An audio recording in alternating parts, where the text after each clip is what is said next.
I'm not a fan of Jared Leto's acting. That should not be a surprise to you if you've been watching this channel, but for some people who watched my out-of-theater reaction for Masters of the Universe, when I said that, it was like, y'all were offended, as if like you're a relative. Are you Jared Leto's sister, brother, cousin, nephew, great cousin? I don't even know if that's a thing. But I hope they watch this review because, guys, I have a thought about his acting, the other actors, and the overall film because I've had some time to sit with this and, well,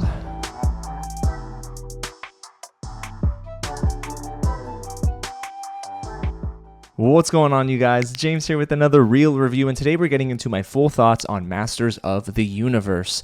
This is a film that, honestly, I did not expect to be so funny, and at times, pretty sincere. But thank you so much in advance to Amazon MGM Studios for giving me the chance to watch this early for review. Now, I did drop my out-of-theater reaction, where I gave you some brief thoughts. But now, because the embargo is clearly lifted, I can talk to you about director Travis Knight's take on Masters of the Universe. Yes, He-Man.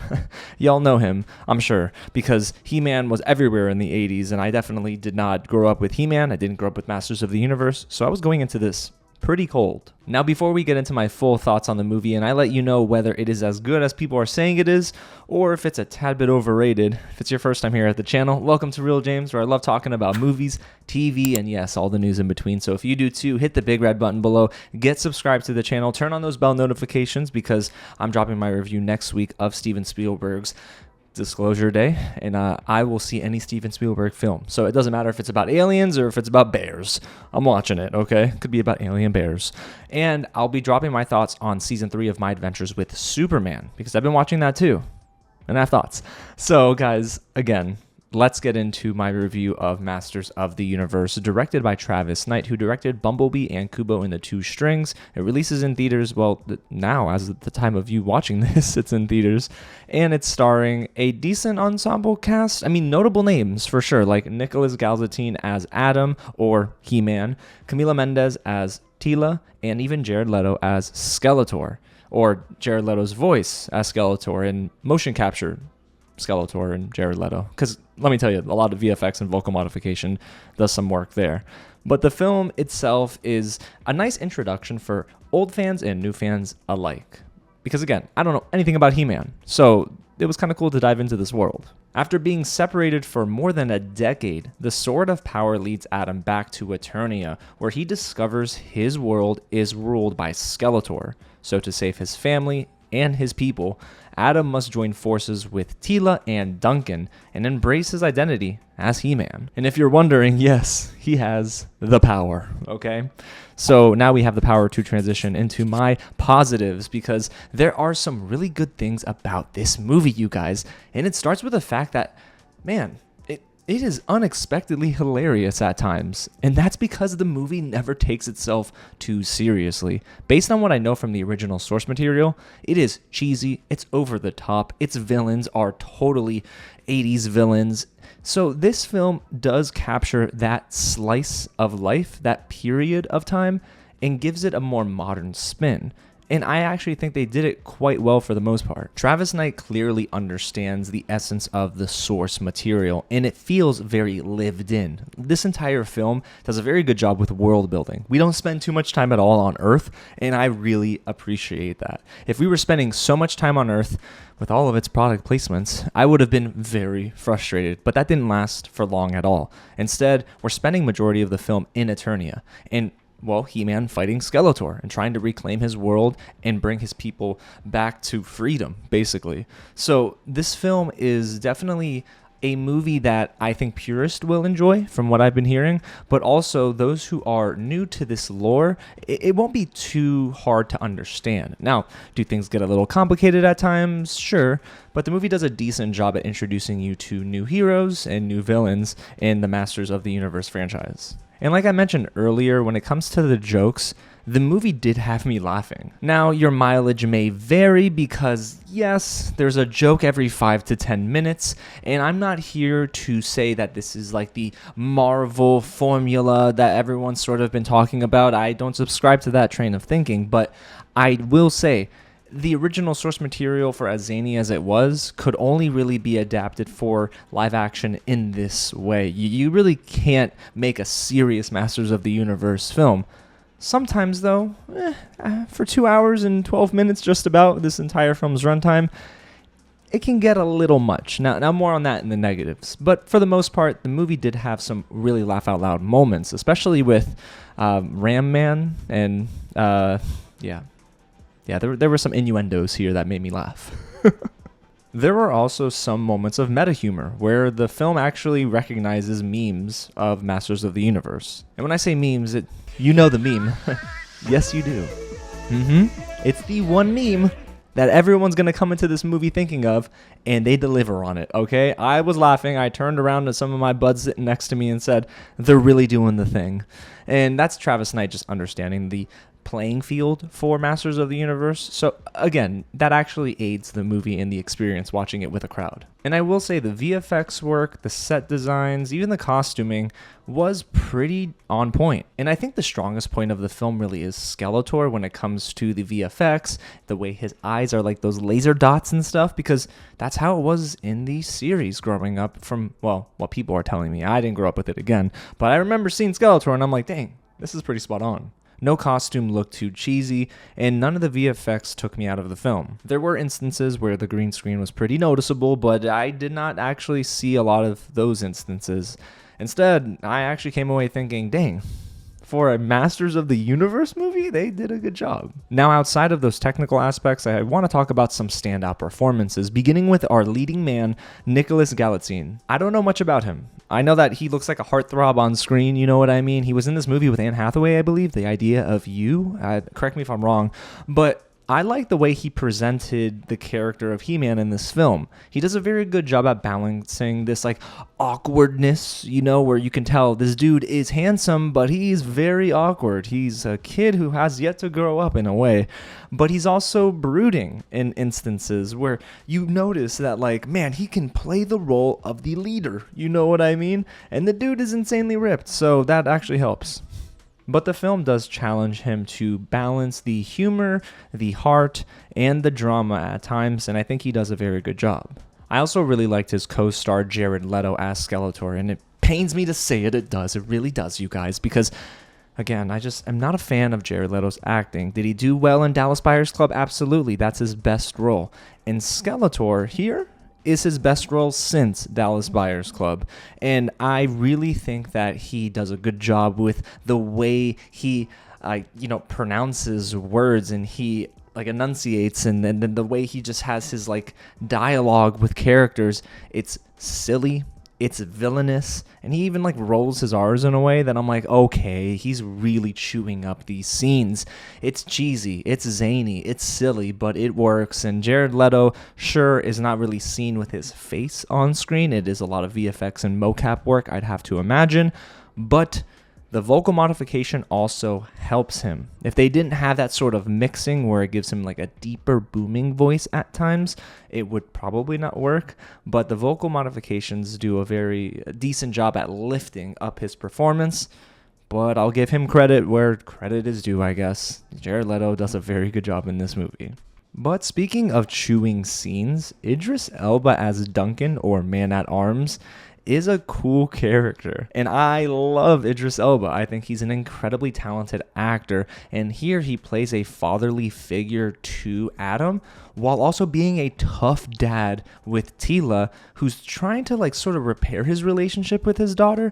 So it is a cool sort of microcosm of, okay, I love this kid who's not even blood, but my kid who's blood, well, is going to be someone who I struggle to have a relationship with. And that's always really funny, but it is a cool sort of convergence point at a certain scene where you're like, you know what, am I getting emotional?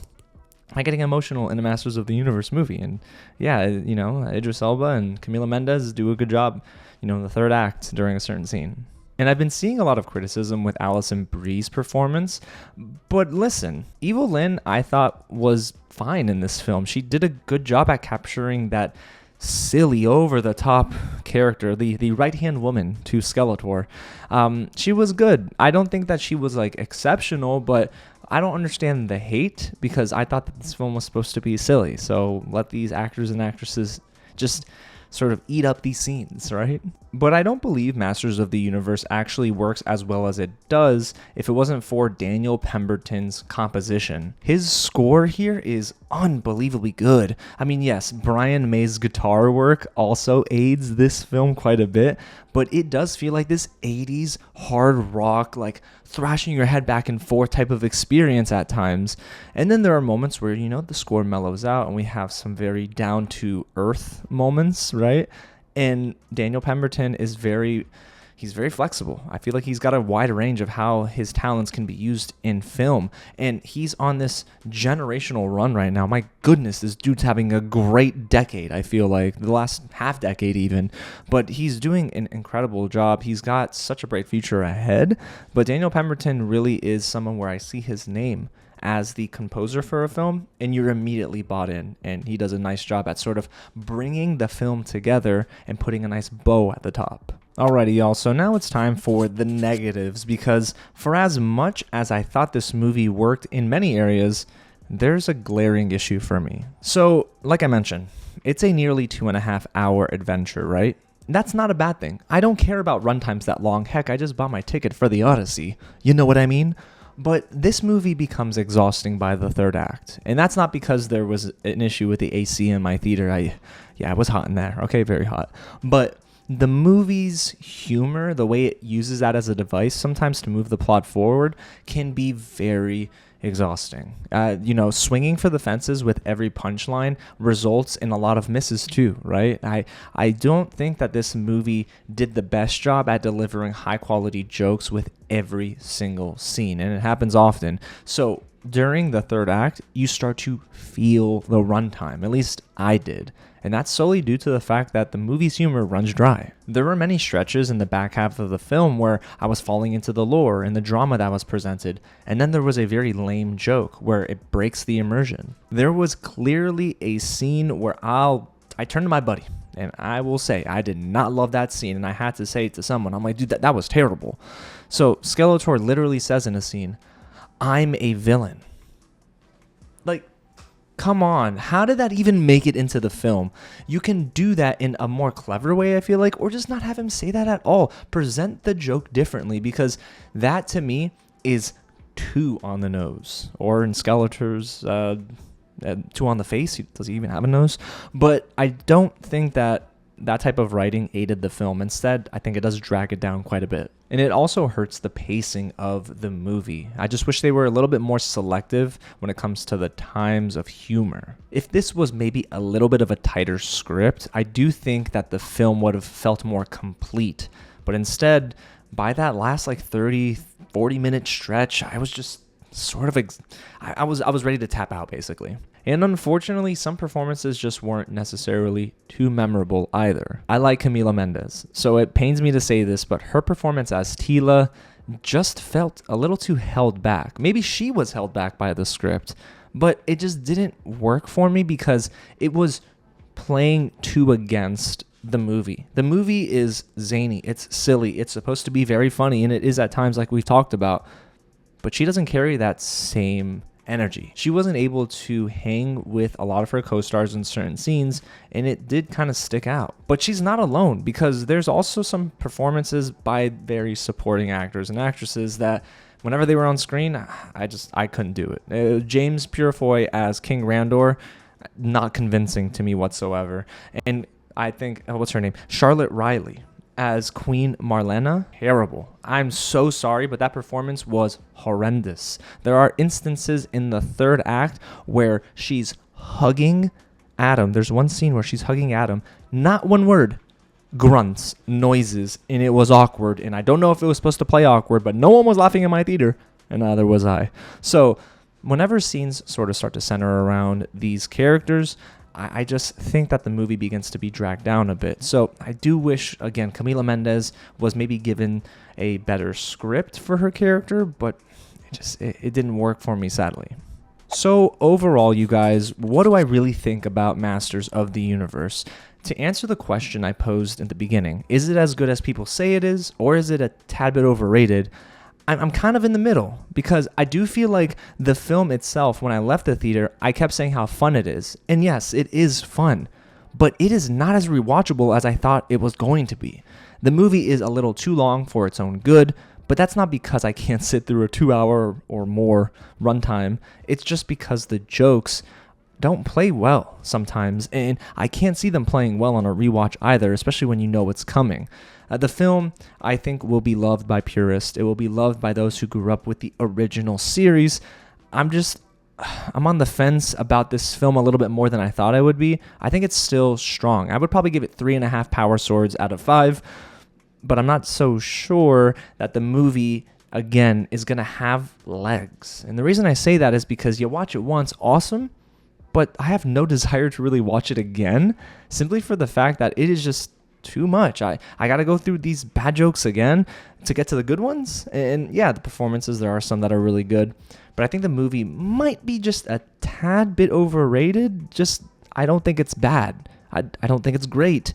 I'm a little bit more in the middle than I thought I was going to be, but I will say that if you are looking for a fun summer popcorn film and you're looking for something that will make you laugh and have a couple of good performances that, again, it doesn't make for a bad time, I do think Masters of the Universe can satiate that taste. It can really fill the need for you to begin summer. So, do I think Masters of the Universe is a terrible film? Absolutely not. But do I think that it is a movie that is going to be remembered from a year from now, even like 2 years from now? I'm not so sure. But you might want to stick around in the post-credits, though, in the mid-credits, just because this is probably going to be setting up for a sequel. I'll just say that. So there you have it, you guys. That's my real review and all of my thoughts on Masters of the Universe. But I want to hear what you have to say, so get loud in the comments down below. And if you haven't already, subscribe to the channel. We're almost on the way to 32,000 subscribers. We're like right on the precipice. So can you push us over and get us there? Thank you so much for your support, for tuning in. And y'all, listen, if you come at me again for my Jared Leto opinion in the comments, thank you for the engagement. But Lord, we got to give that a rest. Alrighty, y'all. Well, again, thanks so much for watching. God bless you guys, and I'll catch you at the next screening. Wonder if anyone noticed why I'm even wearing this jersey. Real ball knowers? No.